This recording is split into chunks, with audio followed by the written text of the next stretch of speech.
A bridge is built to travel over. A tree sings dead until the spring. Ask questions, children, as you wonder. You will learn the nature of all these things. You will know your purpose.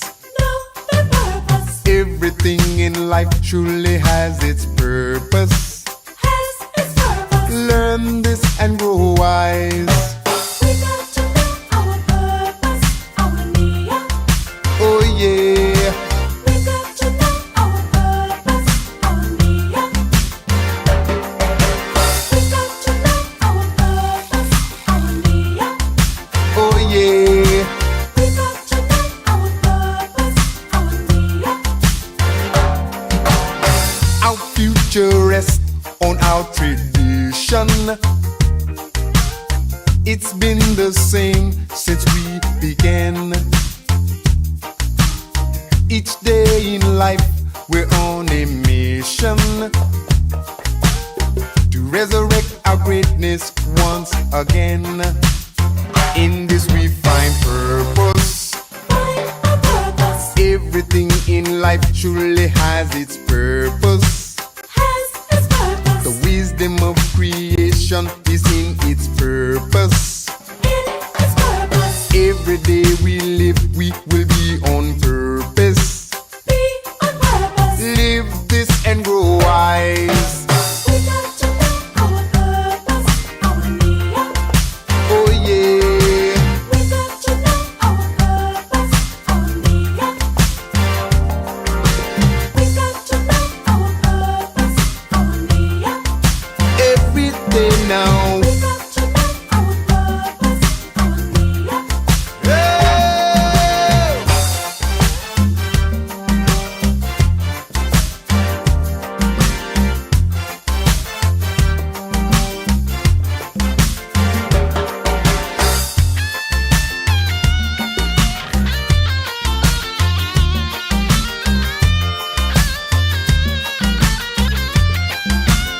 In this we find purpose.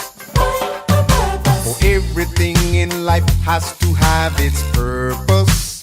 has its purpose. The meaning of creation is in its purpose. In its purpose, Every day we live, we must be on purpose. be on purpose. Live this and grow wise. We got to know our purpose, our nia. We got to know our purpose, our nia. Oh yeah. We got to know our purpose, our nia. Every day now. We got to know our purpose, our nia. Gotta know what to do now. Every day now. We got to know our purpose, our nia. Oh! We got to know our purpose, our Yeah. nia. Yeah, no, no, We got to know our purpose, our nia. no. We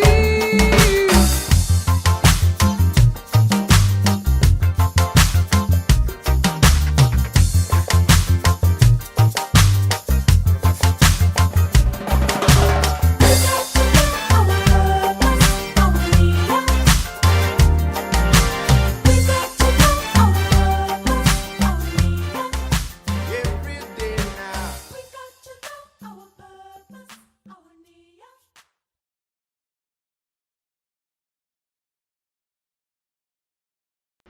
Señor presidente de Brasil, Fernando Collor de Mello. Señor secretario general de Naciones Unidas, Boutros Ghali. Excelencia, una importante especie biológica está en riesgo de desaparecer por la rápida y progresiva liquidación de sus condiciones naturales de vida, el hombre. Ahora tomamos conciencia de este problema cuando casi es tarde para impedirlo. Es necesario señalar que las sociedades de consumo son las responsables fundamentales de la atroz destrucción del medio ambiente. Ellas nacieron de las antiguas metrópolis coloniales y de políticas imperiales que a su vez engendraron el atraso y la pobreza que ellos azotan a la inmensa mayoría de la humanidad. Con solo el 20% de la población mundial, ellas consumen las 2/3 partes de los metales y las 3/4 partes de la energía que se produce en el mundo.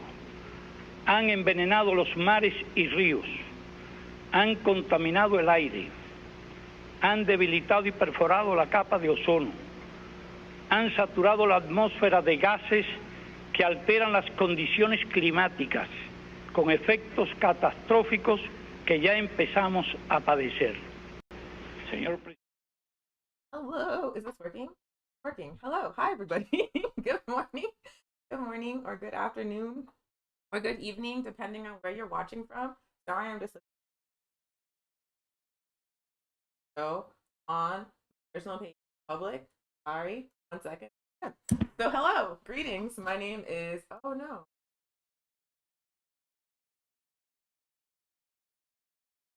It says OBS quit unexpectedly, but I think this.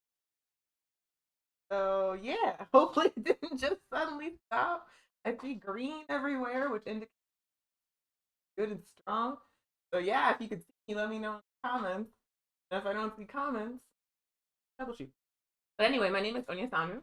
I am a cadre with the All African People's Revolutionary Party.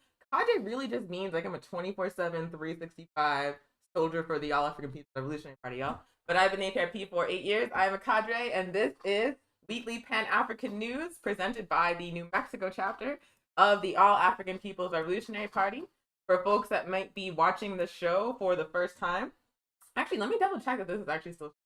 I'm not just like talking.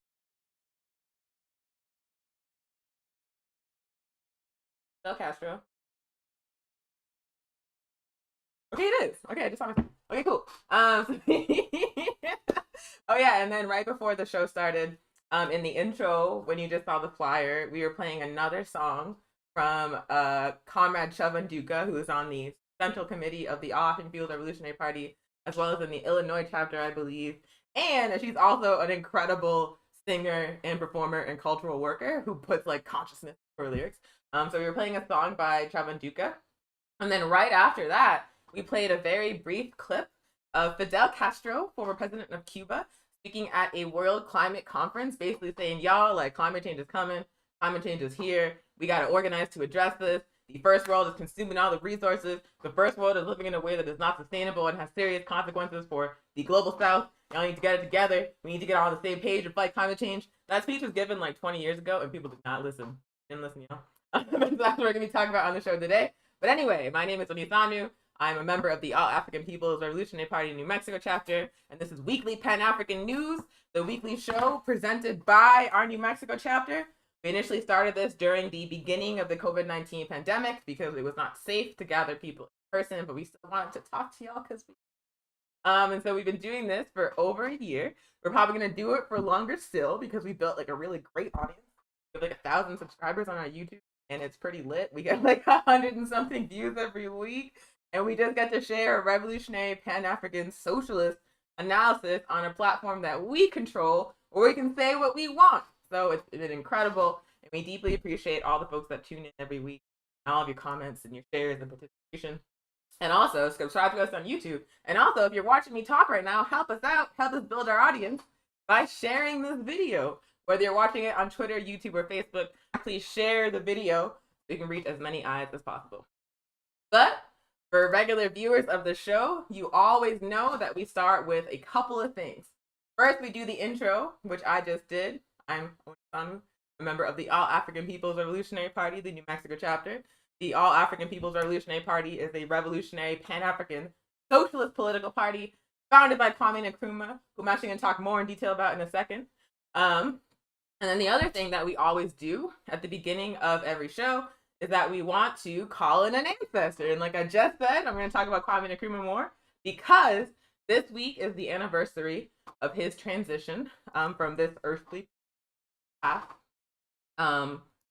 About over 40 years ago this week. So Kwame Nkrumah, like I just said, is the founder of the All African People's Revolutionary Party. He was the first democratically elected president of Ghana, the first West African nation to gain independence from European colonialism. Ghana gained its independence through a mass people's movement. The masses of African people in Ghana engaged in strikes, engaged in marches, engaged in mass mobilization and organization across all strata of society in order to push out British colonialism and build their own independent government. Kwame Nkrumah was one of the leaders of that mass movement. After it was successful, he was elected the first president of Ghana. On Ghana's very first Independence Day, he gave a speech at a square in Accra where he said the independence of Ghana is meaningless without the total liberation of Africa and the African diaspora. For one unified socialist government, he understood that Ghana was one free nation surrounded by colonized nations on a continent that was under constant attack by capitalism and imperialism. And so little Ghana could not hope to protect itself or defend its independence without the rest of Africa and African people being free as well, so we could unite and defend it together. So he called for the formation, or actually first what happened is that he was in power for a brief period. He helped nationalize many, many resources in Ghana that had been previously exploited by capitalism and imperialism. I've been to Ghana a couple of times thanks to the APRP. And one time, the last time for the 50th anniversary, we went to a tire factory called the Bonza Tire Factory, which was a nationalized tire factory. Ghana has like a huge amount of rubber trees. Under colonialism, Ghana's rubber was exported to other places for tires to be manufactured and sold by Western transnational corporations. Ghanaian people saw very little of the profits from the export of their resources and the sale of those commodities made from their resources. But under Kwame Nkrumah, they built a nationalized tire factory. They filled it with workers that had good union jobs, Africans. They had healthcare, they had housing for the workers' families, and they were able to use rubber grown in Ghana to produce tires that were manufactured in Ghana. And they did this across industries. They did it with cocoa, they did it with diesel, they did it with development of the fishing industry, as well as like several dam projects for electricity. So Kwame Nkrumah, when he was in power for that brief period, worked to build socialism with the masses of African people, worked to build a self-determining and independent Ghanaian state, which instead of having its resources sent all around the world for other people's profit, instead they were controlled by the masses of people in Ghana democratically and used to the benefit of those people. So that's what Kwame Nkrumah did in power. Of course, imperialism was not going to be with that. They were like, actually, we would like to exploit your resources and your labor. This is too much independence for us. And so the CIA, working with the British government, overthrew the government of Kwame Nkrumah. This is what they do. Colonize people, African people, build a government that is for us. We elect leaders that are going to defend us. And imperialism is like, word, let's overthrow that shit. And actually, you can like still read newspaper articles from the time when this was happening to Kwame Nkrumah, when it was happening in Ghana. And it's actually really interesting. Because what you notice is that they were calling him a dictator. They were saying he was oppressing his own people. He nationalized the cocoa industry and raised the price on the world market. And people were like, this is going to kill the Ghanaian economy and blah, blah, blah. They basically demonized him in an extremely similar way as they do to people like Nicolas Maduro, as they do to people like Fidel Castro when he was alive, and now they do it to Raul Castro. Every time imperialism seeks to overthrow a people's government, they engage in this campaign of demonization in the media of the leaders that they're seeking to push out. It is a tell. They did the same thing to Gaddafi in Libya. Man, whenever you hear CNN call someone a dictator, you need to dig deeper. You need to dig deeper. When the New York Times is like, this person is a despot, dig deeper. Dig deeper, because they do this every time. They demonize the leader in power who is serving their own people. They spread lies about this person being a dictator. They spread lies about all kinds of so-called despotism, and they use that as a rationalization to overthrow this person. So they overthrew the government of Kwame Nkrumah. He was chased out of Ghana and was forced to be exiled in Guinea with Sékou Touré. Sékou Touré made him co-president of Guinea because that's how down for each other and for Pan-Africanism they were. And from this exile in Guinea, Kwame Nkrumah wrote the Handbook of Revolutionary Warfare. In the Handbook of Revolutionary Warfare, he said imperialism is not going to give Africa up without a fight. There is no way that we can achieve Pan-Africanism one unified socialist Africa without a revolutionary armed struggle. And so in that book, he lays out a blueprint for how we can build a continent and diaspora-wide revolutionary struggle for the liberation of Africa and of our people. He calls for the unification of all the struggling people's parties across the continent into one political formation that would form a continental people's government and a continental people's army. And he says the party that is going to undertake that work of unifying these struggling people's parties is the All African People's Revolutionary Party. That is where we came from. Kwame Nkrumah, exile in Guinea, fighting for the liberation of the African continent, calls for the formation of my organization, the All African People's Revolutionary Party, to unite these struggling people's movements across Africa and the diaspora around the political objective of Pan-Africanism, one unified socialist Africa. Kwame Nkrumah, of course, is an African that I deeply respect, that all African people named PRP and revolutionary Pan-Africanists around the world deeply respect. He left a legacy, a mark upon the world that is still being built upon to this day. Actually, if you go to, it's called Nkrofu. The place in Ghana where he was born is a very little village called Nkrofu. They have a museum that's dedicated to Kwame Nkrumah that's quite beautiful. And in that museum, there's a statue of him with an eternal flame. There's a quote on the statue. I'm going to paraphrase because I do not remember the exact quote, but there's a quote on the statue where Kwame Nkrumah is basically saying, "You might have overthrown me, but the light I lit in the struggle for African liberation will never be put out. No matter what happens to me, the light of Pan-Africanism will be lit aflame and Africa will be free." He's basically saying the same thing Fidel Castro said, history will absolve me, that my mark on history is clear, that I have made my contribution to the struggle of the liberation of my people, the struggle for the liberation of my home. So yeah, it's true. He did. Just imagine 52 years later, people are still taking up the fight that he laid out. People are still employing the strategy that he put forward in the handbook, not just the APRP, but many other organizations. It's actually quite incredible the impact this man had upon the struggle for our liberation as a people, upon the struggle for our liberation of our land. And there's no wonder that imperialism tries so hard to disrespect and discredit him. But no matter what they do, we love him. We love him. So we honor ancestor Kwame Nkrumah for all the contributions he made to the liberation of Africa, liberation of African people all around the world. That's the ancestor. That was pretty long, but I love him. I love him. So anyway, the other thing that we always do at the beginning of every show is we do a land acknowledgement. I'm speaking to y'all from occupied Tiwa territory. Spanish colonizers, a duke, I believe, gave this land the name Albuquerque. But there were people here before. It's their land. The Spanish just came and stole it. But this land belongs to the Tiwa nation. It always will. And they are still here. And they are going to get their land back. And the same situation is true across the Western Hemisphere. Indigenous nations had their land stolen by raggedy European colonizers, y'all, who then turned around and destroyed it, created catastrophic climate change with their kind of development, their style of development. But indigenous nations of the Western Hemisphere are still here.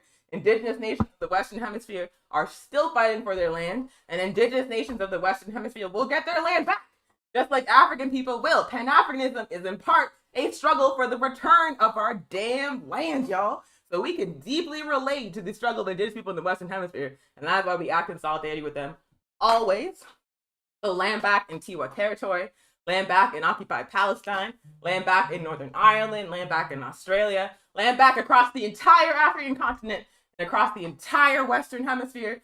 These settler states, when we look at the entire history of mankind, are actually young as hell. The United States is the youngest empire that has ever existed. There will be a day when there will be no United States. There will be a day when there will be no colonizers across the African continent, when all indigenous people all around the world have our land back. So we say land back, and that is not a metaphor. We are dead ass serious. We are coming for our shit. That's land nonsense.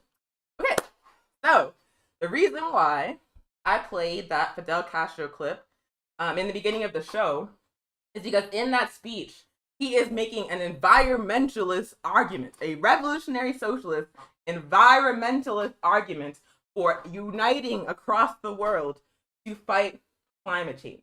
Like I said, that speech was given about 20 years ago. People did not listen to him. He was speaking in front of France. for the United States, in front of all these like first world imperialist nations that are destroying the planet. And he was like, please stop, like get it together. Like we have to share this rock and y'all are ruining it. So like get it together and fight this. They did not listen. They did not listen to this man. Also, Fidel Castro and Cuba are a really good counter to the accusation that socialism is somehow as bad for the planet as capitalism. Y'all are full of shit. No, look at Cuba. I'll talk about that more later. But these imperialist countries, these capitalist countries, did not listen. Fast forward 20 years to now in 2021. Actually, no, it's longer than 20 years because it's been 20 years in the 2000s. That's kind of wild, isn't it?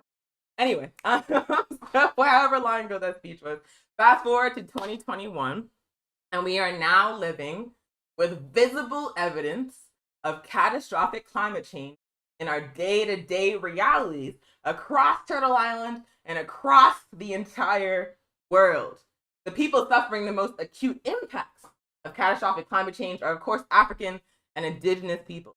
But all around the world, regardless of your class status, regardless of your identity, you are now living through the impact of catastrophic climate change. We are seeing stronger hurricanes, more intense tornadoes. We are seeing winter lasting much longer or being like non-existent in particular places. We are seeing sea level rises. We are seeing rising temperatures that are increasingly impossible for humans to survive. We've already seen heat waves where thousands of people died. I don't know if y'all remember in the early 2000s, this happened across Europe, where like literally thousands of elderly people died of heat stroke inside of their houses across France and across Europe because of record high temperatures. So this is becoming, these kind of like catastrophic climate incidents are becoming more and more and more frequent. And that's like the dramatic impact of catastrophic climate change.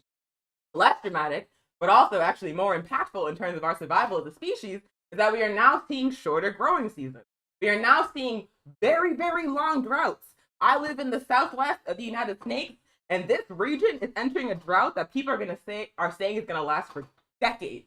And as a result of catastrophic climate change, and what happens when it's too hot to grow food and there's no goddamn water, it means millions of people are going to be facing a lack of access to food and also to water. It means food prices are going to go up. It means housing prices are going to go up. We are living through the consequences of the capitalist mode of development's impact on the planet.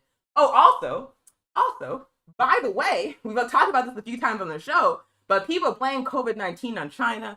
People say COVID-19 was a military weapon that leaked. People came up with all kinds of conspiracy theories about where this pandemic came from. But the truth under capitalism, as always, is the worst conspiracy of all, because COVID-19, swine flu, bird flu, and the coming pandemics, which are coming here soon because this is not going to stop, it's an ongoing cycle, are all a result of, again, capitalist environmental devastation. In the specific case of COVID-19, capitalist agricultural practices, capitalist like animal raising practices lead to a practice of cutting down forests, sometimes old growth forests that have not been exposed to humans for a long ass time. And what happens when you cut down old growth forests? What happens when you cut down rainforests?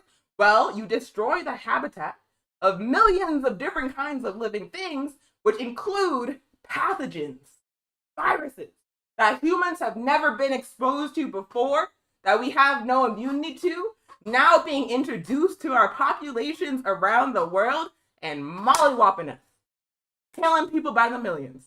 That is what happened. This is why we keep seeing this cycle of pandemics, this new cycle of pathogens that we've never experienced before. It is capitalist destruction of the planet that is unleashing these terrors upon the world. And even though this has been known, like, capitalist scientists, Western science has known that this is the consequence of capitalist destruction of the environment. They know this. They've known it for decades that this is going to happen. They know it's going to happen, and there is no long-term plan whatsoever to help regular ass people survive what is happening.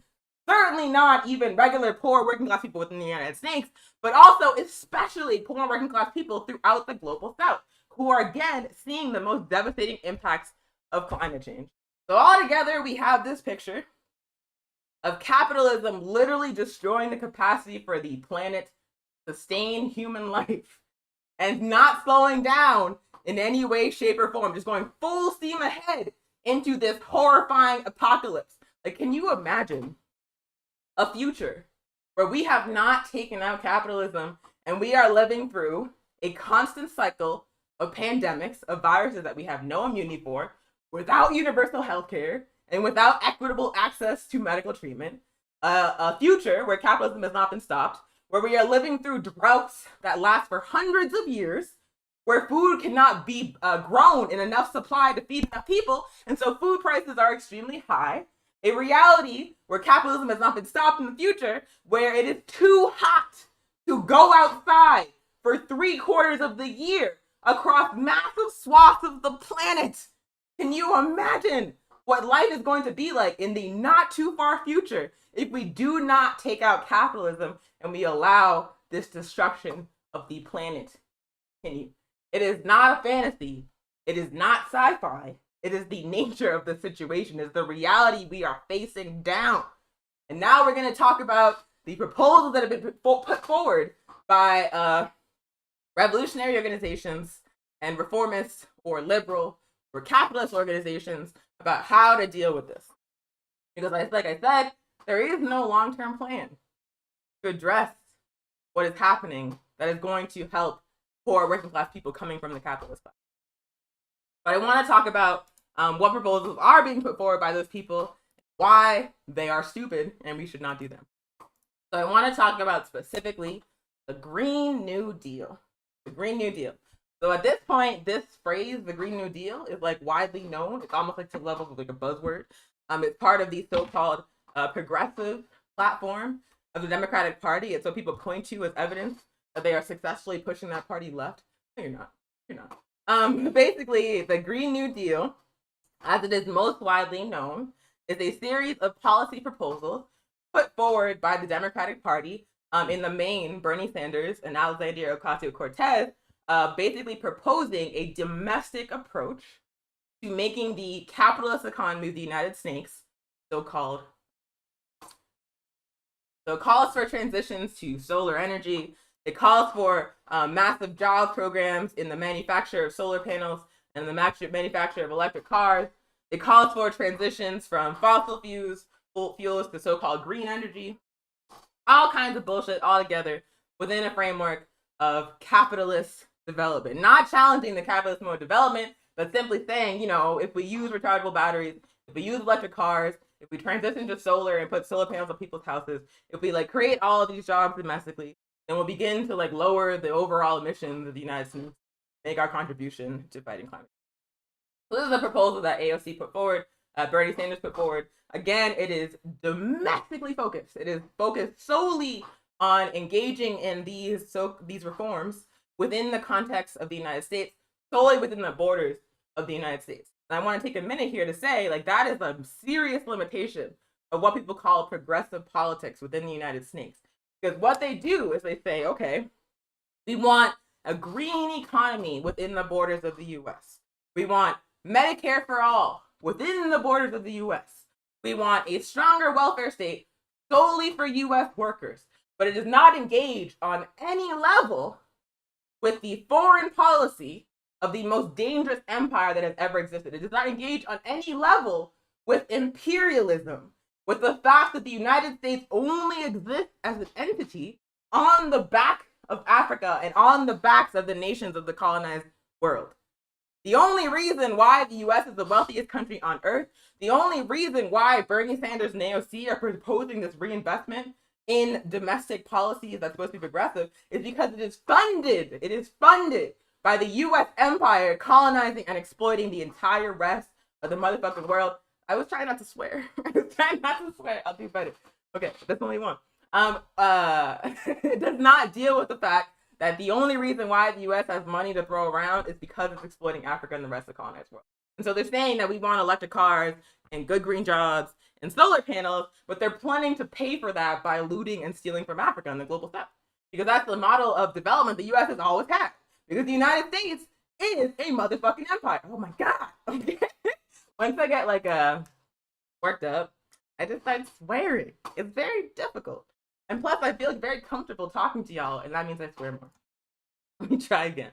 So yeah, they're basically saying we're gonna lower our emissions by drastically increasing the emissions of the entire rest of the world. We're gonna create good green jobs by looting precious resources and extracting and destroying land in Africa and throughout the global south. Example.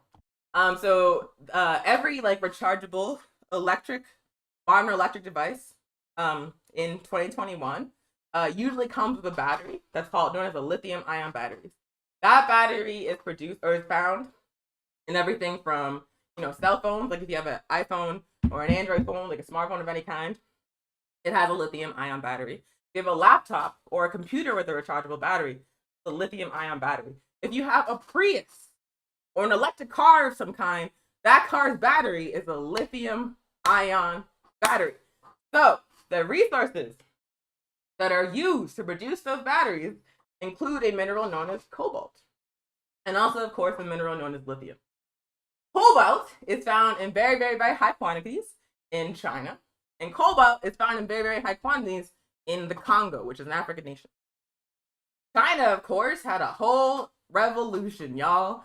They overthrew. Actually, I have been learning more about Chinese history before the revolution. And did y'all know the United States like straight up worked with Britain to colonize China? Like a lot of the anti-China discourse hits like a lot differently when you realize the United States like used to colonize China. You're just like, damn. So those people like fought a revolution, liberated themselves from the United States, and now like mainstream United States discourse is like this country is evil solely for the fact they had a revolution. It's kind of wild, man. It's kind of wild how racist this place is. Anyway, so China had like a whole ass revolution, overthrew colonialism, overthrew imperialism, embarked on this journey of building socialism.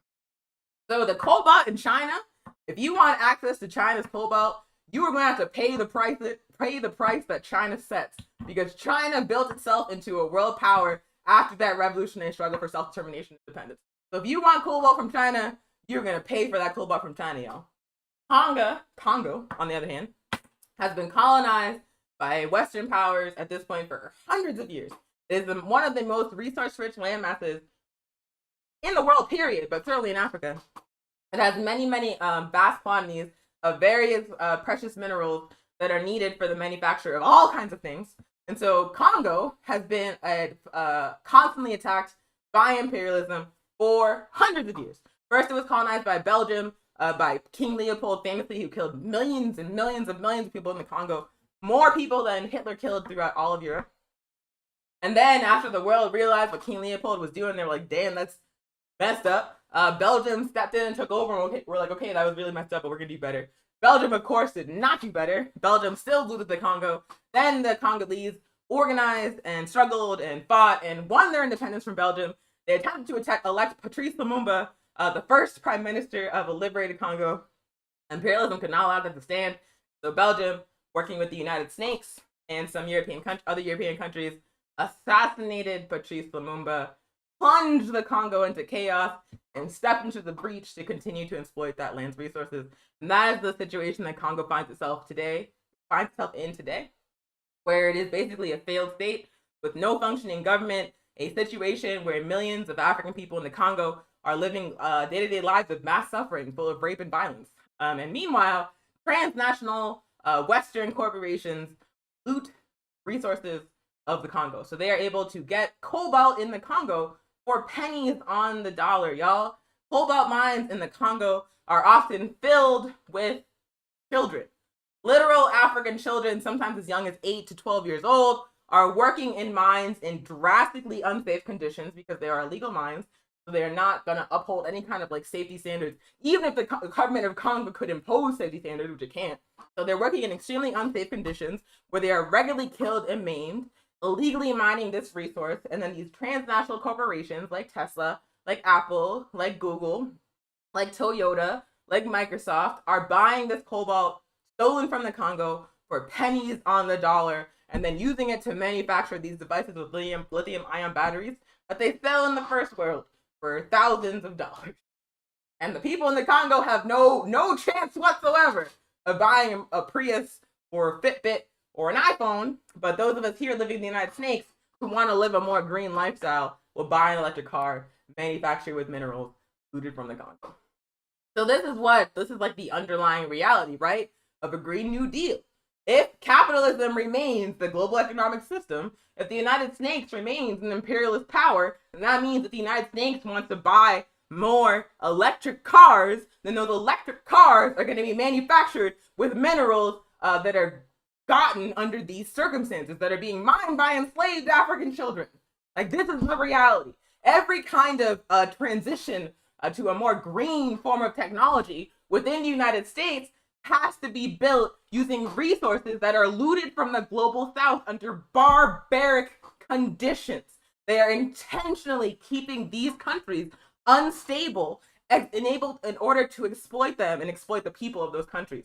And a Green New Deal that does not deal with U.S. foreign policy, a Green New Deal as put forward by Alexandria Ocasio-Cortez and Bernie Sanders, that is solely domestic and focused and it just ignores imperialism because they want to fund it with imperialism, is only going to mean that these countries are going to be looted in the name of going green instead of in the name of, straightforward, regular-ass capitalism. So this is the situation that we find ourselves in. This is why a Green New Deal that does not deal with the fact the United States is like not an island on this planet, it has a relationship within the global economy that is exploitative with the rest of the world. If it does not deal with that fundamental fact, then it's not going to address the fundamental issue of capitalist destruction of the planet. If you're strip mining the Congo to get cobalt instead of coal, it is still as destructive as anything, as using fossil fuels. All the United States is doing is displacing the environmental devastation. We're gonna have, a country full of solar panels and Priuses and shit, and be like, oh, we're so green, look at our emissions going down. Meanwhile, it's like the water, the land is destroyed all across the rest of the world. You're just displacing the environmental destruction, and we're still on the same planet. So if the environmental destruction goes down in the United States, and it's going up in the Congo, it's going up in Bolivia that has lithium, in Argentina that has lithium, in Chile, if it's going up across Africa and throughout Asia and throughout Central and South America, then overall, we are not addressing climate change. Environmental destruction for green energy is still environmental destruction. This is the problem with the Democratic proposed Green New Deal. This is the problem. And as someone is pointing out in the comments, Trey, the Green New Deal was not originally a Democratic Party policy platform. The Green New Deal was actually initially introduced by the Green Party. A lot of people don't know this. The Green Party is an anti-imperialist organization. It is an anti-imperialist organization. So when the Green Party initially proposed the Green New Deal, they talked about how it was an intervention to address climate change. They talked about initiating a national mobilization to fight climate change in the United States. They talked about creating 20 million jobs. They talked about transitioning to clean energy, just like the Democratic Party Green New Deal is. But crucially, the Green Party has an anti-imperialist political platform. The Green Party is calling for the end of U.S. trade deals that cause environmental devastation across the world. The Green Party is calling for the closure of U.S. military bases. The Green Party is calling for the end of U.S. interventionist foreign policy. So at the same time as they are calling for this just transition and domestic Green New Deal, they are also putting forward a policy platform that is going to change the course of the U.S. as an empire. They're calling for the end of the U.S. empire. That is extremely important. And then AOC latched on to the name Green New Deal and literally took out all of the anti-imperialism. Bernie Sanders put forward a Green New Deal and he said, fuck it. Oh my God. He said, screw anti-imperialism. Understand what they did. This thing already existed. It already existed and it was anti-imperialist because the Green Party is anti-imperialist and then the Democratic Party, and this is something the Democratic Party does to movements constantly. They took the name and they de-radicalized it. They moved it right. Y'all. Do you see how, excuse me, let me drink water. Do you see how for all of last summer, there were millions of people out in the streets calling for the abolishment of the police, calling for defunding the police, calling for more and more and more radical demands. And then all of a sudden, the petty bourgeois leadership of organizations like Black Lives Matter redirected all of that energy into the Democratic Party, said the realization of the demands of this movement is electing Joe Biden. Joe Biden got elected, and the Democratic Party put forward this bill known as the George Floyd Justice and Policing Act.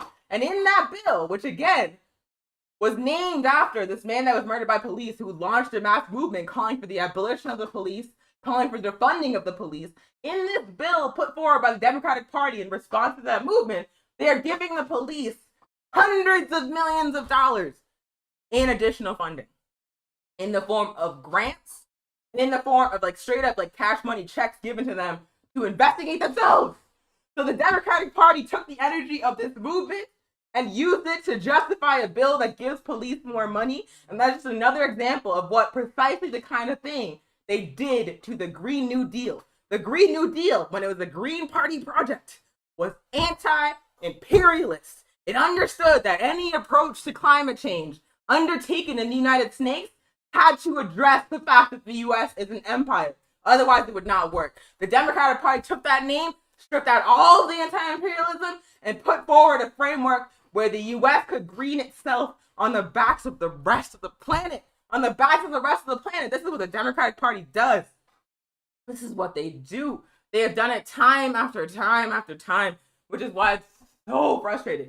It's so frustrating that so many of us on the left think that we can like work within or like change it from the inside or like, I don't even know, man. I'm like, y'all are delusional.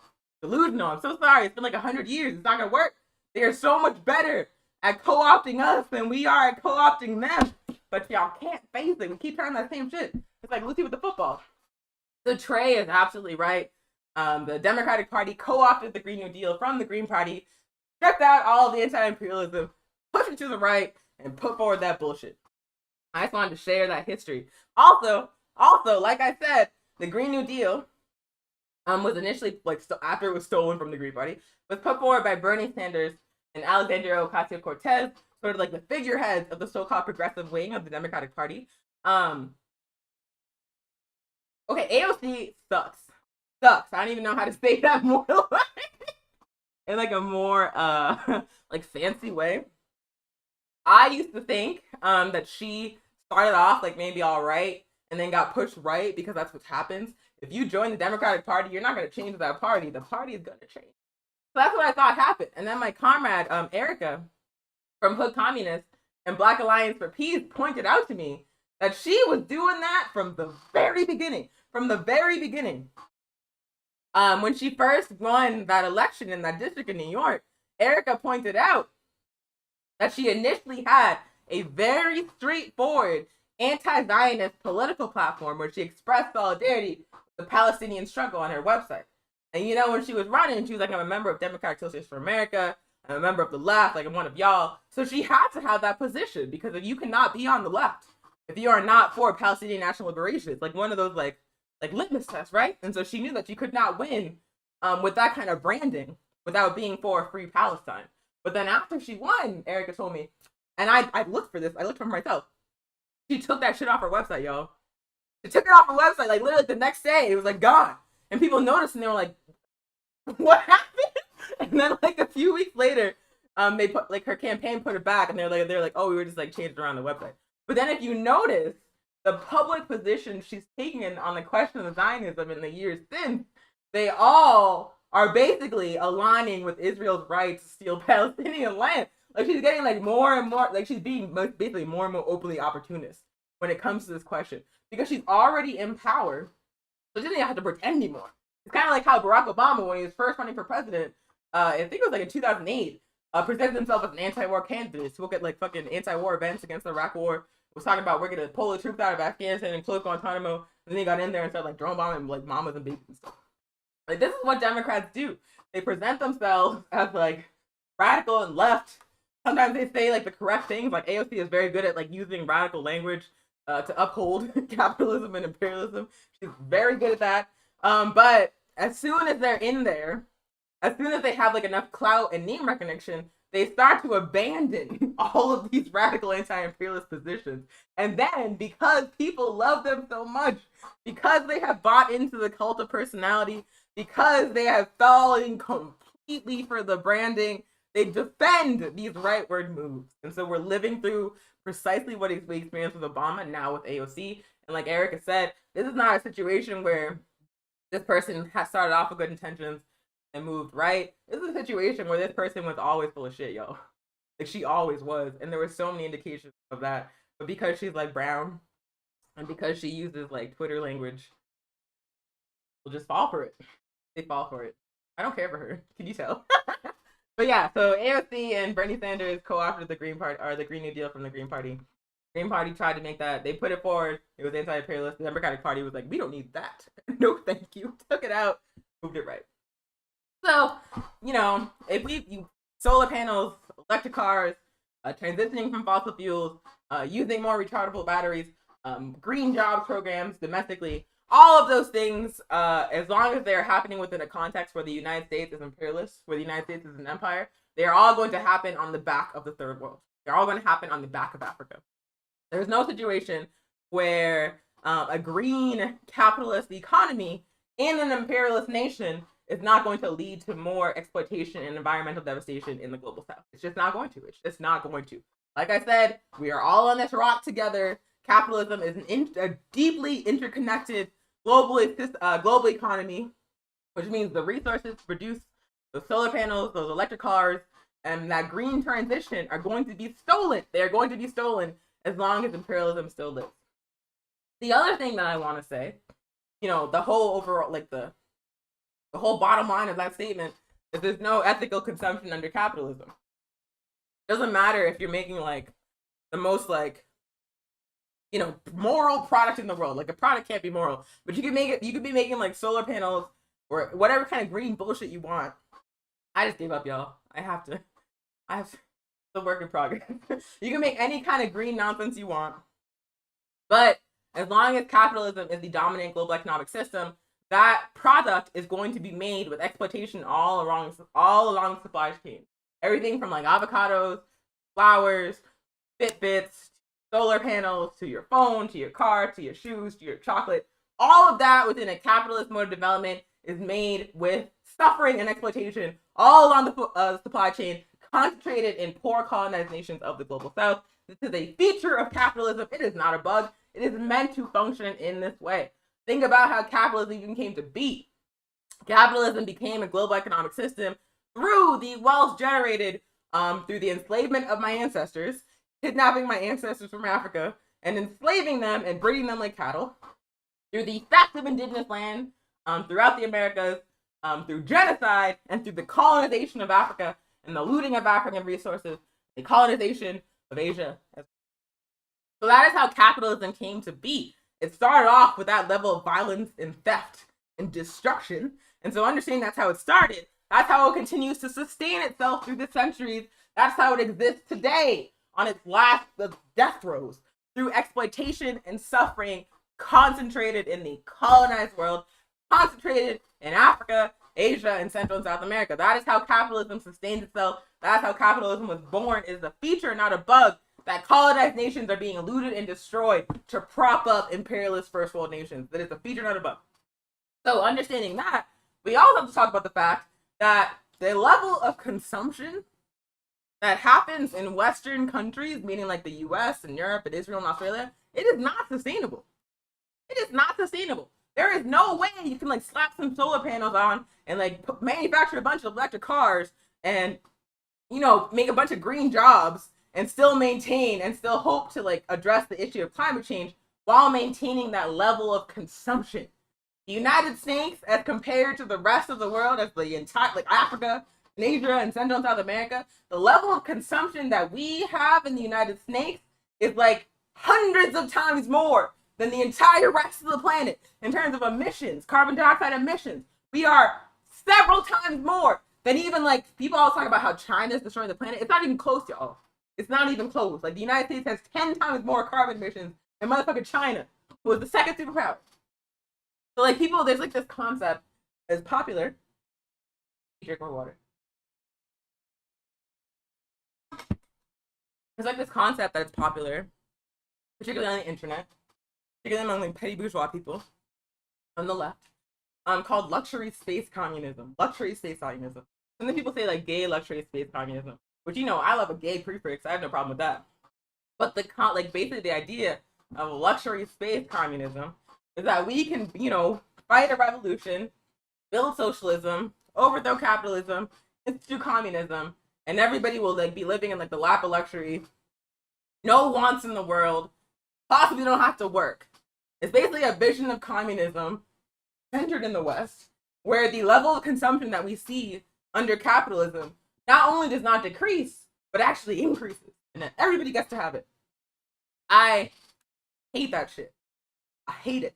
And the reason why I hate it is because socialism or no socialism, communism or no communism, if people in the United States and Europe continue to consume dozens of times more than the rest of the world, it is still going to destroy the fucking planet no matter what economic system we have around the world. It's not going to work.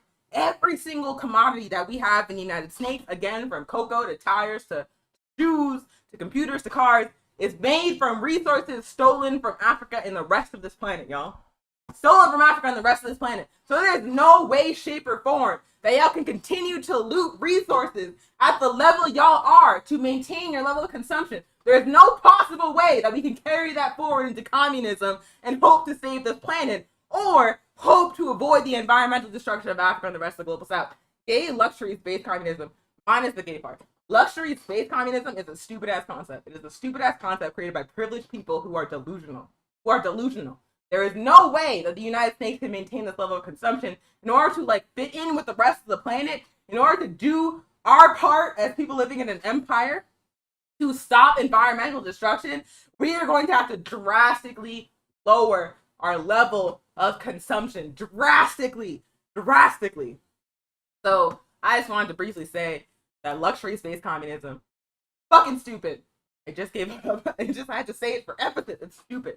It's stupid. If I hear you saying that, I cuss you out.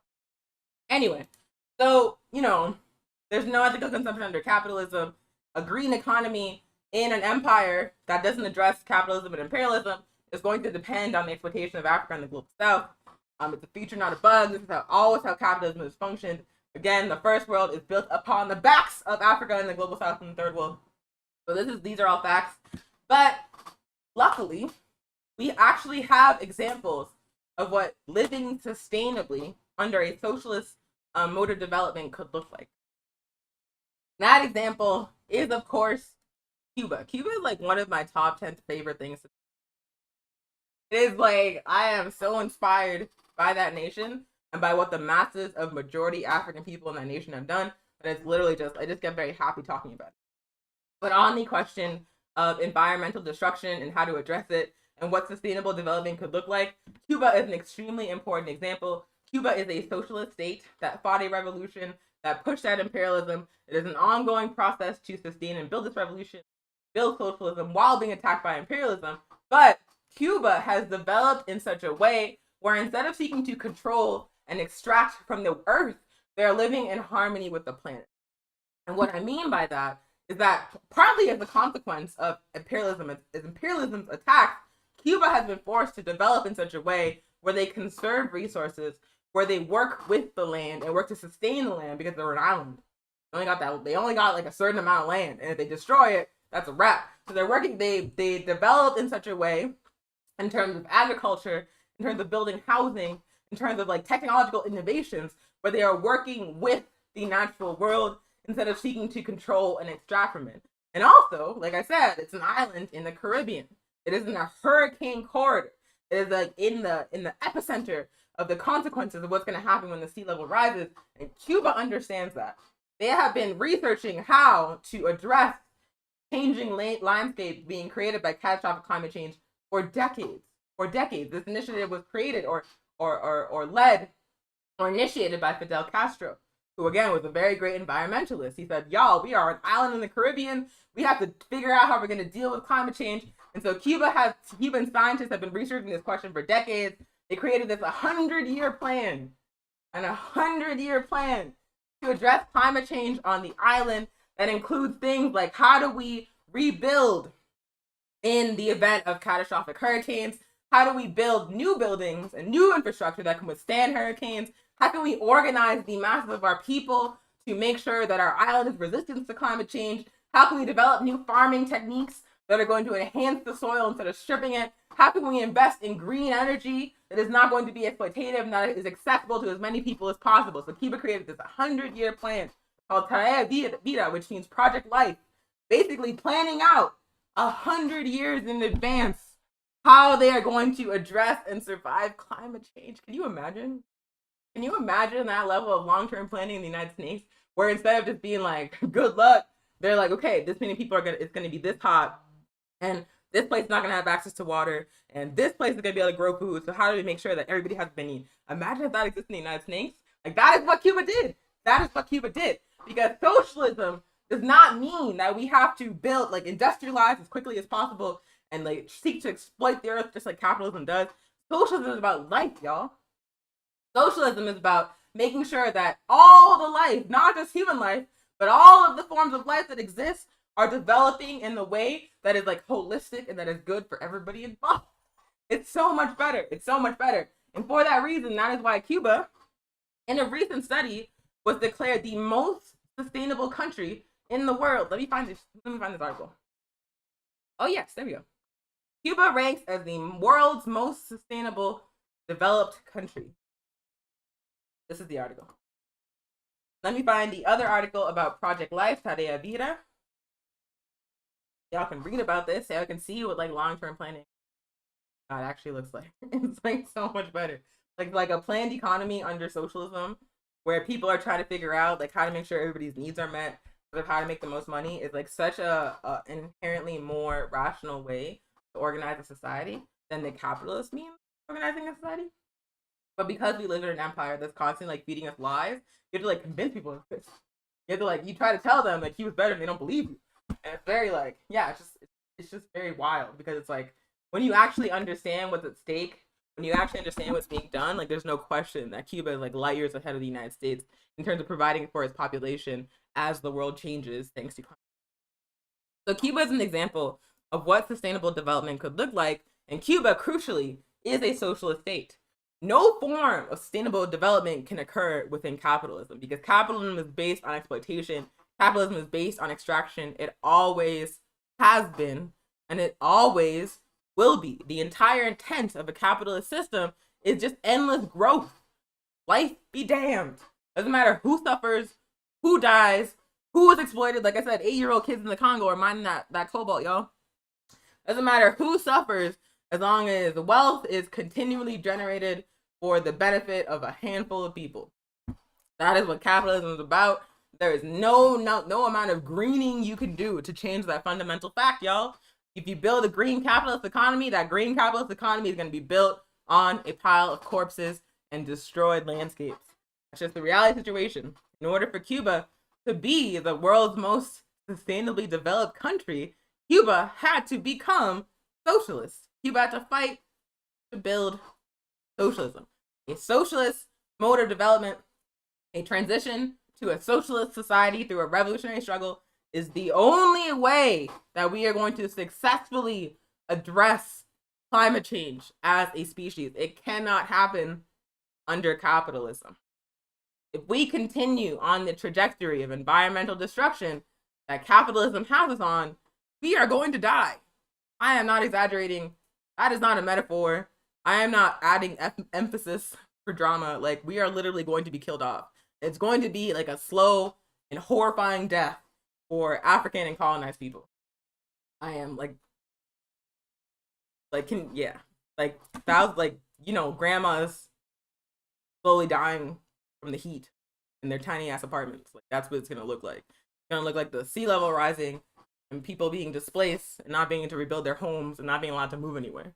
It's gonna look like food becoming so hard to grow in so many places that the price is going to double and triple and quadruple, and many people will not be able to afford it, and there'll be no safety net to provide those people with food. It's going to be a slow and horrifying death under capitalism for African and colonized people if we do not stop the trajectory. Oh, and then also the pandemics. The pandemics are going to continue as capitalism destroys the planet. So if we do not organize for revolution to build socialism, to destroy capitalism, and to end imperialism, we are facing down a slow and devastating and extremely painful apocalypse for the world's most marginalized populations. If you are an African person or a colonized person who's like, man, we just gotta vote for Democrats and buy more electric cars, you are pursuing a suicidal strategy. Suicidal strategy. We need to build socialism and revolutionary Pan-Africanism, one unified socialist Africa, to end the exploitation of Africa and to fight climate change. That's our only chance. It's our only chance. And not only is that our only chance, we don't actually have a lot of time left. We do not have a lot of time left before the consequences of catastrophic climate change are going to be felt on a devastating level by all of us. Like right now, it's happening in pockets. Right now, it's kind of like a frog in a boiling, like slowly boiling pot situation where you can like tell it's happening, but it's not drastically impacting you yet if you live in the United States. But we are quickly approaching a situation where we are going to see devastating impacts in everybody's day-to-day life from this destruction of the environment. We are like less than 10 years out. So yeah, it's either socialism and revolutionary Pan-Africanism or it's a wrap for us. I'm gonna be very clear. It's we fight this revolution or we die slowly and painfully. So yeah, that was the PE section. What are you saying? Let me see. Someone says I hate that shit. I don't know what you're talking about, but I probably hate it too. Comrade Trey is saying decolonization is the answer. You are correct. You are correct. Oh, that's another fact. That's another fact. So right now, the remaining biodiversity that has not been destroyed by capitalist development is being protected by indigenous peoples all around the world. All of the planet's remaining biodiversity is being protected by indigenous nations. And the reason why that's the case is that indigenous nations in Africa, in Asia, and throughout the Western Hemisphere, they're also indigenous people in Europe, they're still there, were able to live side by side with other forms of life in a symbiotic relationship with the land for thousands of years. Before capitalism became the world's global economic system, humans were living side by side with nature and protecting it and caring for it and able to like get what we needed to sustain ourselves while making sure that nature itself was still protected. Like if you're able to do this for like the majority of humanity's history, and then, you know, Europeans got a wild hair up their ass, colonized the entire world, stole everybody's land and resources, and then probably destroyed that shit. Like I was reading about in Texas, right? The Gulf area of Texas, like Houston and so on, frequently gets really intense hurricanes that will flood the entire city, displacing like thousands of people. I think the last time it happened was like last year. So I was reading about how before European colonizers stole that land, it used to be covered in like grass, like very tall grass. It was very tall on top of the land, and the roots of that grass were like several feet long. They went very, very deep into the ground. And what that was able to do was basically prevent this mass flooding because like the deep roots of this grass was able to absorb the water. But when European colonizers stole the land and developed it in this extremely irrational way, they paved over all that goddamn grass in Houston, y'all. They paved it over. So they destroyed that root system. They destroyed the plant life that was absorbing the water. And now Houston, the hurricane comes to Houston, Houston floods, and that water just sits on top of the concrete. Before the grass would like soak it up, now the concrete just like holds it up. So that's why Houston floods, because European colonizers just didn't even bother to learn how to coexist with the ecosystem in that area. Instead, they paved it over. It's actually a very similar situation in the western part of the United States with the wildfires. Indigenous nations would engage in controlled burns, and very similar things actually happen in Africa too. Indigenous Africans do the same thing. So indigenous nations in the western part of the United States would engage in controlled burns of dead growth in order to make sure that wildfires could not spread and consume an entire forest. They would do this like in a systematic way every single year. And so in that way, there would not be massive wildfires. Europeans came, they stole the land, they built a bunch of ugly ass houses that looked the same, and they did not know what they were doing.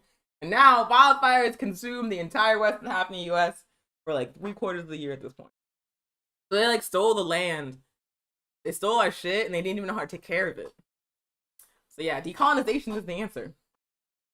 Max said, this is why I believe Pan-Africanism, because unlike capitalism, it allows Africans to see themselves as part of a larger earth, which depends on us as much as we depend on it. Yes, that's 100% correct, and it's very beautiful. Like, we are not, like, human beings are not a species like above the rest of the life on this planet. Like, we are as dependent on the rest of life on the earth as that life is dependent on us. Like, we are part of an ecosystem. We are not above it.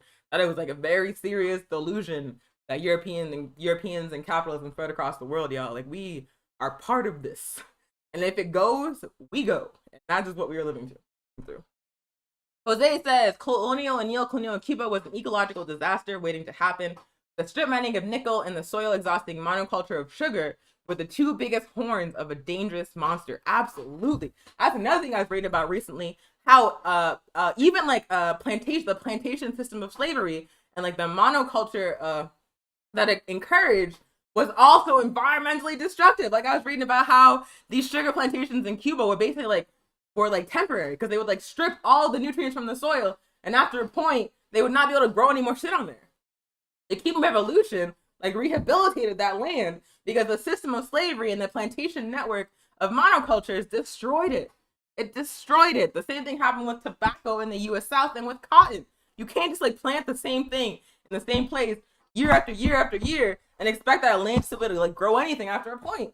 Like, that, even going all the way back to slavery, going all the way back to the initial settling and theft of this land, Europeans were destroying that shit from way back with the capitalist mode of development. Like, it's so wild. So wild. Anyway, CJ says settler culture is so ridiculously wasteful. I agree. Trey says, I tell folks all the time, this asphalt and this rain has nowhere to go. Yeah. Yep.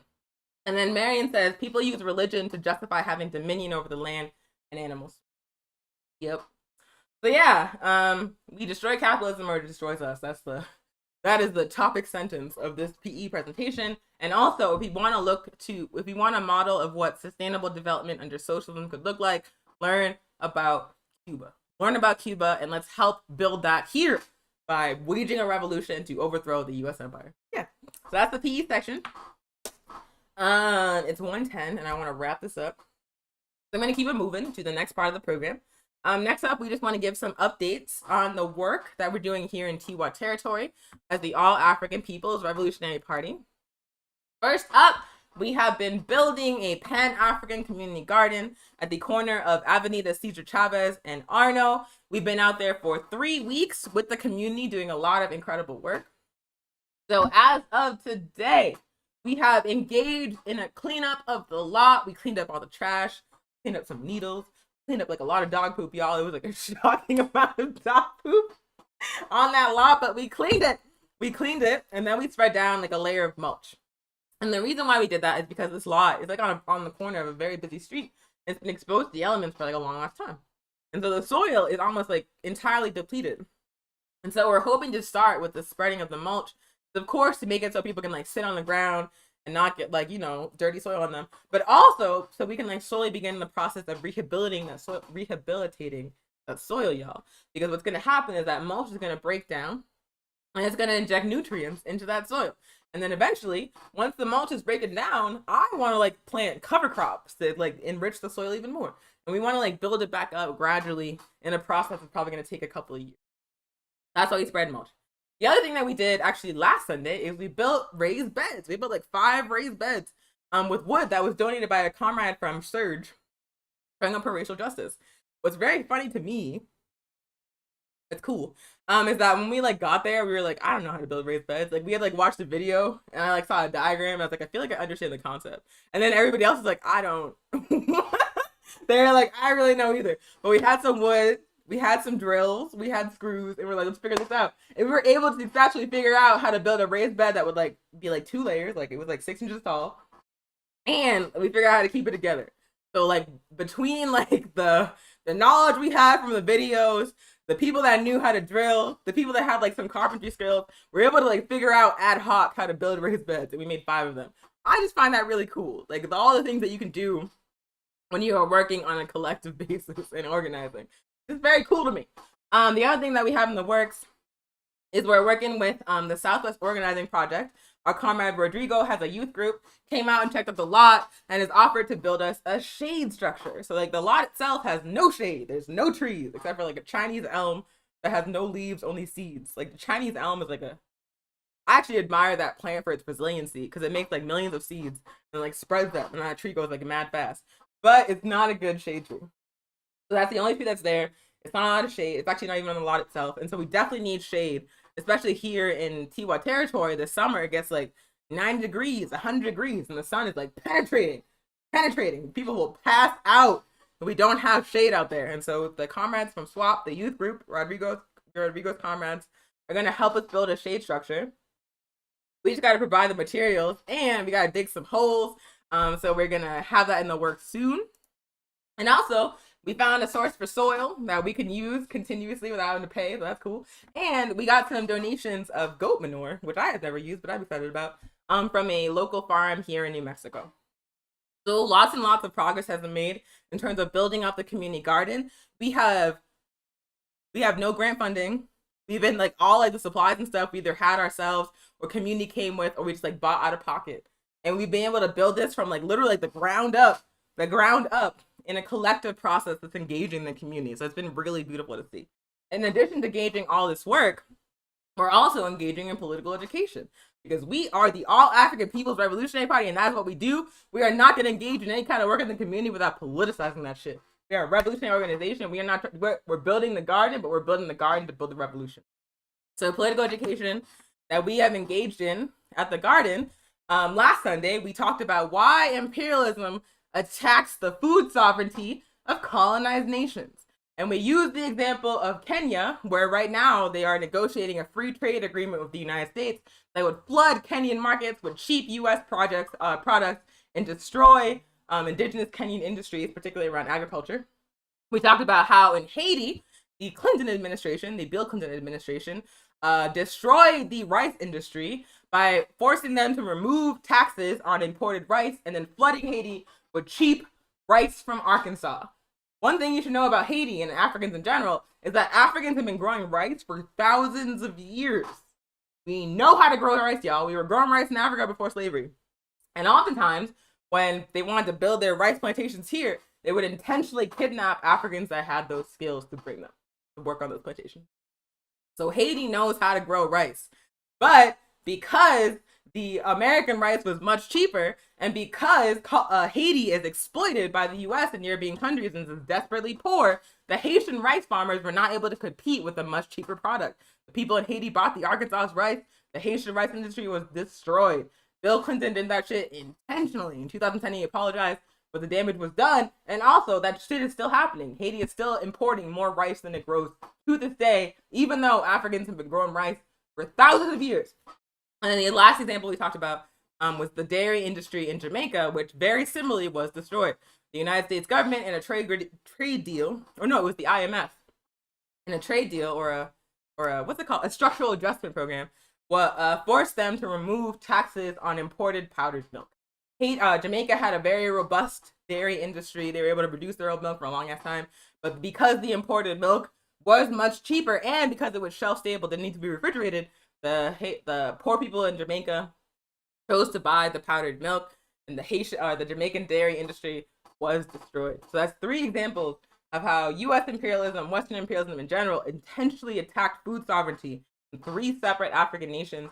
We talked about that at the last workday at the garden. We talked about why that happens. The reason why it happens is because if you destroy a colonized nation's, a people's capacity to feed itself, if you make a nation dependent upon an imperialist power to feed itself, you have gotten control of that nation.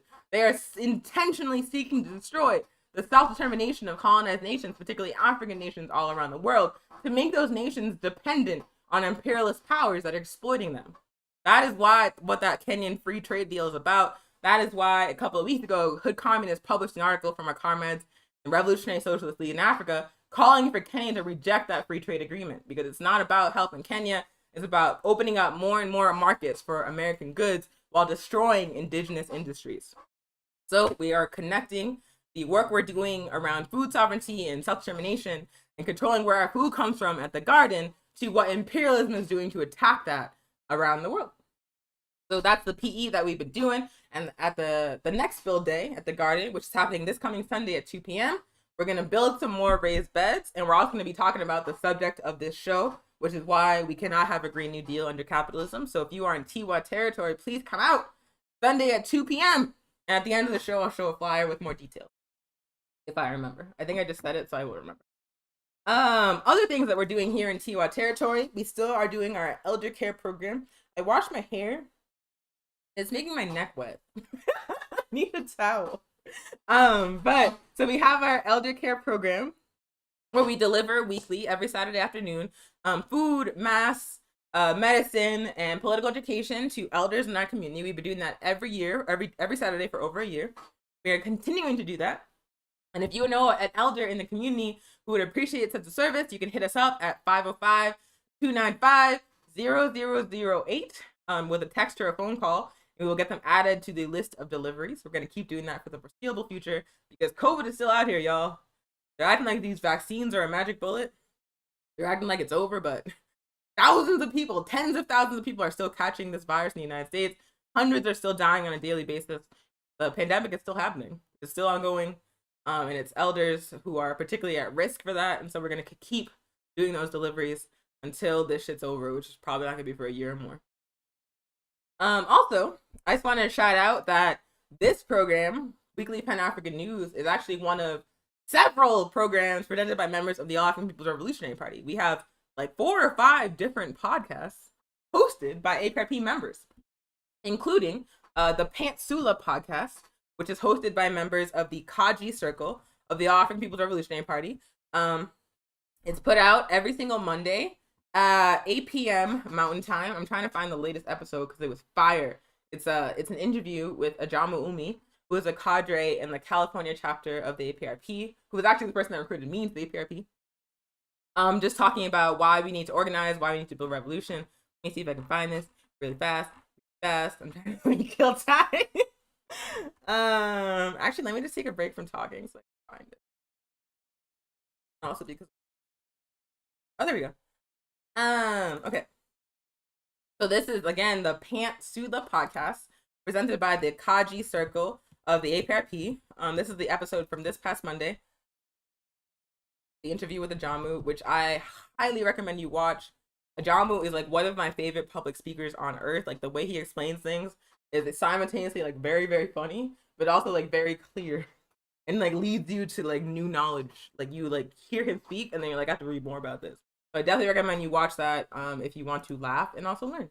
Other podcasts that the APRP has are Ajamu's own program, which he does every single Sunday at 5 p.m. Mountain Time with his daughter Shakura, who recently joined the APRP. Welcome, Shakura.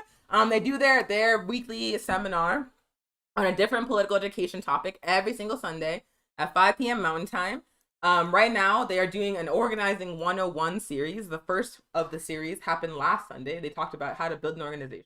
This coming Sunday, they're talking about how to recruit people into your organization. And so if you're someone who says, like every single time I say, the organization you want to see doesn't exist, build it, and you're like, how?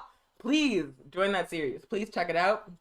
You can watch it on Ajamu's Facebook page, which is facebook.com/ajamu.umi, Sundays at 5 p.m. Mountain Time. Or you can watch it later on the APRP International YouTube channel. I'm just typing Ajamu's Facebook page. Yeah. And then our comrade Mzuri C, I'm telling y'all, there's so many APRP podcasts. Like we're out here making revolutionary African media on our own platform. It's so exciting. So Comrade Mzuri, who is another cadre in the California chapter, has the Revolutionary African Women podcast that happens on the first Saturday of each month, I believe at noon.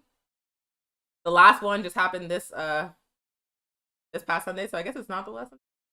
I don't know, but I'm gonna find it and link to it. But it's the Revolutionary African Women podcast. She always has Revolutionary African female cadre from the APRP from across the world. Last time she had Mjiba from the Ghana chapter, as well as Nya from the Ghana chapter. It was dope. So definitely encourage folks to check that out, especially if you are partial to the female perspective or the non-man perspective, as I am. So that's the Revolutionary African Women podcast. And lastly, we have from members of the social media team of the APRP, the Forward Ever podcast, which you could find on Spotify. They put that shit on Spotify. I was like, what? Fancy. So look for the Forward Ever podcast on Spotify. That is the last APRP podcast. I'm not sure exactly when that airs, but you can listen to all of the past episodes on Spotify. And this is the Revolutionary African Woman show that in Missouri. Last one. Put that in the chat. So yeah, all kinds of APRP podcasts, y'all. Yep. And also, speaking of revolutionary African media, I myself am a member of the editorial team of Hood Communists, alongside comrades from the All African People's Revolutionary Party, from Black Alliance for Peace, from Black Hammer, and from the Ujima People's Progress Party. It's a revolutionary African nationalist blog featuring all African writers. We have never, in the history of Hood Communists, published a non-African writer. I am very proud of that. Can you tell? And it's all different revolutionary African political perspectives, everything from socialism to anarchism, certainly anti-imperialist, anti-patriarchal. It is very dope. We publish new articles on the Hood Communist blog every single Thursday, which means today you can check out new writing on the blog at hoodcommunist.org. Please check that out. And please, after you read the articles, share them. Also, we were permanently banned from Twitter without explanation. Like, we know it's because we're revolutionary socialists, because we're African, because we're anti-imperialist. But Twitter did not bother to explain like their paper justification for doing that. So we were banned from Twitter. We did not make a backup account because, man, Twitter sucks. Instead, what we did is we created a Telegram channel where we can share our articles and communicate with our base. And also, we can go live in audio conversation. So that Telegram channel is t.me/hoodcommunist. And this evening at 5 p.m. Mountain Time, we're going to have a live conversation about one of the articles we published last week.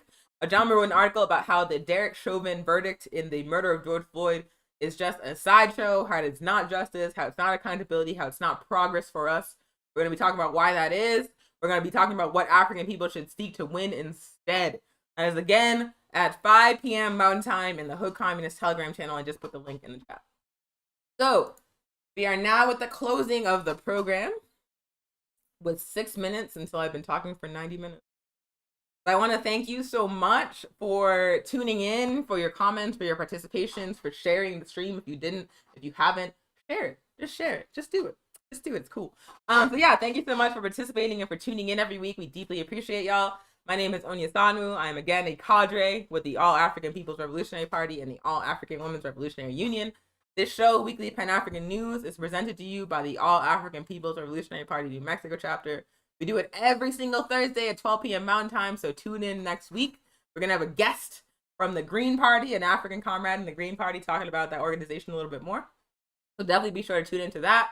And also, if you are hearing me speak and you are not in an organization actively fighting for justice, please get off the sidelines and join an organization, y'all. Join an organization fighting for justice for your people. Join an organization fighting to build socialism or anarchism if you're into that. Just join an organization. If the organization you want to see does not exist, then build that organization. If you don't know how to do that, tune into Ajamu's show Sunday at 5, and he's going to explain to y'all step by step how to do it. But understand, we are facing the destruction of our capacity to live on this planet. We are facing a slow and horrible death from climate change as an African people. The only way we can avoid the worst possible future is if we destroy capitalism and build socialism and revolutionary Pan-Africanism. And the only way we're going to build socialism and revolutionary Pan-Africanism is if every single African person is active in an organization fighting for justice for our people. So please, please, please, if you're not an organization, join an organization. If you don't want to join an organization that exists, build your own, but please get in the struggle. Help us defeat capitalism. Help us save the future of human life on this planet. So thank you so much. And now I'm going to transition to some slides for flyers of upcoming APIP events, as well as some music. Have a good day.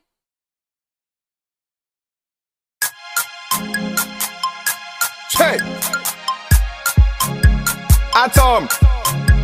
Reloaded! Atom! Reloaded! Junior! Ha! Jawa Krum! Yawa Krum! Rastafua wo Krum! Rastafua wo Krum! Yawa Krum! Harafua wo Krum! Harafua wo Krum! Yawa Krum! Fresh boys, fresh girls! Fresh boys, fresh girls! Yawa Krum! Where am I? I'm Shafe, I'm Kwajalami! Yawa Krum! Rastafua wo Krum! Rastafua wo Krum! Yawa Krum! Harafua wo Krum! Harafua wo Krum! Yawa Krum! Fresh boys, fresh girls. Fresh boys, fresh girls. Yeah, we're chrome. Where am I? I'm Shafe and Kwajalami. Yeah, we're chrome. Me we're chrome. I shall what so dear young Shimbo. The Jimmy, Magunko, in the Lions Den. Chata boom. Don't try me. Me tribo. Harof, where you feel in some man pom. Yes, yeah. You give a bomb money in the back to cash it. I got them before. No be property. Depend here, intimate sympathy. Manum Pisha, Pasho, Nanatachi, Alomo, Casapaco, and the dry daddy. Yawo Chrome, Bisakubabu, and Netaju. They are too dope. Untimate Chiamugu. They is Capudo. Sign up to